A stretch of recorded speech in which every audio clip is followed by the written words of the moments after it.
Hi అండి. Good morning. అందరూ ఏం చేస్తున్నారండి? ఏం టిఫిన్ తిన్నారు? నేనైతే పరగడుపున ఈ మధ్య అయితే పండగల హడావిడిలో జ్యూసే తాగట్లేదండి. ఈరోజు ఎట్లాగైనా తాగాలనే ఇదితో క్యారెట్, బీట్రూట్, కీర 3 కలిపి ఒక హెల్తీ జ్యూస్ తయారు చేసుకున్నాను. ఇందులో తేనె కలపనండి. బెల్లం పాకం తయారు చేసి పెట్టుకుంటాను. దానిని ఈ జ్యూస్‌లో కలుపుకొని తాగుతాను. ఈ జ్యూసు ఆరోగ్యానికి ఎంతో మంచిది. మరి పిల్లల కోసము రకరకాల దోసలు తయారు చేశానండి.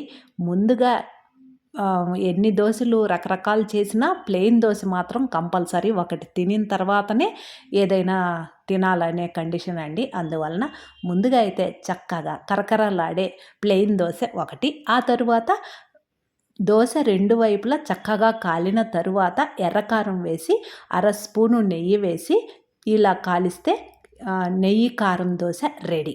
మరొక దోస వేసిన తరువాత ఒకవైపు కాలిన తర్వాత మరోవైపు ఒక ఎగ్గు పగలగొట్టి వేసి అదే ఎర్రకారాన్ని దోస మొత్తం అప్లై చేసి ఆయిల్ కాస్త ఎక్కువగా వేసుకొని 2 వైపులా ఎర్రగా కాల్చుకుంటే కమ్మని ఎగ్ దోస రెడీ.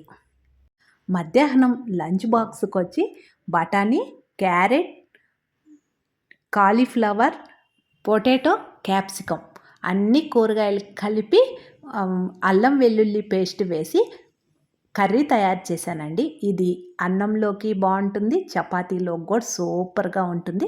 చివర్లో సన్నగా కట్ చేసి పెట్టుకున్నటువంటి ఒక గుప్పెడు కొత్తిమీర వేసుకుంటే చాలు. ఛానల్‌ని ఫస్ట్ టైం చూస్తుంటే సబ్స్క్రైబ్ చేసుకోండి. Thank you.